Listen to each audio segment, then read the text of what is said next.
tani waa sheekada laba lamaane oo sanadkii 2018 aad uga soo shacbaxday dalka Indonesia. waxay dhex martay laba qof oo da'da iyo darajadaba kala fog. waa macallin iyo ardaydiisa. waxay kala jireen 34 sano iyo 20 jir goortii go'aansadeen inay nolosha ku midoobaan.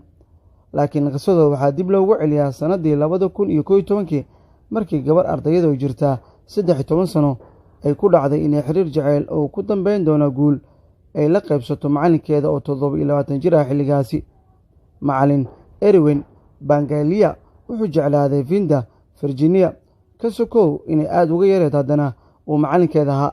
iyaduna waxay ahayd mid si tartiiba u saaqay aramida jacaylkiisa.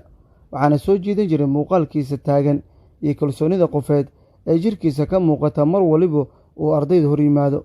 laakiin Vinda ma ahayn gabadha keliya uu xiriir dhex maro macallin Erwin. waxayse dadaal u gashay inuu noqoto qofkii aanan lahaa qalbigiisa jacaylna ku beeri lahayd. marka xiisaduhu idlaadaan waxay isku reebi jirtay gadaal si ay macallinkay jeclaatay u weydiiso su'aalo qalbigeeda ka guuxaya una muujiso inay jeceshahay. ugu dambeyn xiriirkooda wuxuu ku gabagaboobay jacayl dhaxal galay. inuu xiriir noocaana dhex maro macallin iyo ardaydiisa waa mid laysku madnaafsan yahay. laakiin Erwin iyo Vinda ayaa qirsan inay sanado badan oo cambaareen iyo iskacaabeen ay ka soo gudbeen. waxay ku kalsoonaayeen qadarta. waxay 7 sano xiriirkooda jirsada kadib go'aansadeen inay isguursadaan.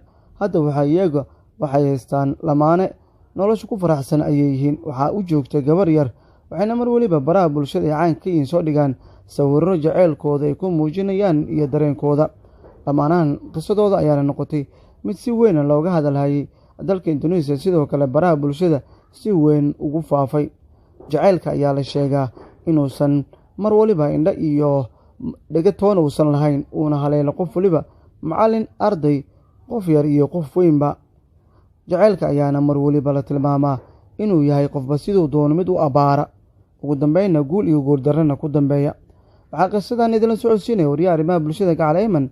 si qisooyin iyo sheekooyin kaloo jacayl oo aad u xiiso badan aad u heshaan, fadlan subscribe saar janalkan YouTube-ka ku leeyahay ee Gacal Ayman.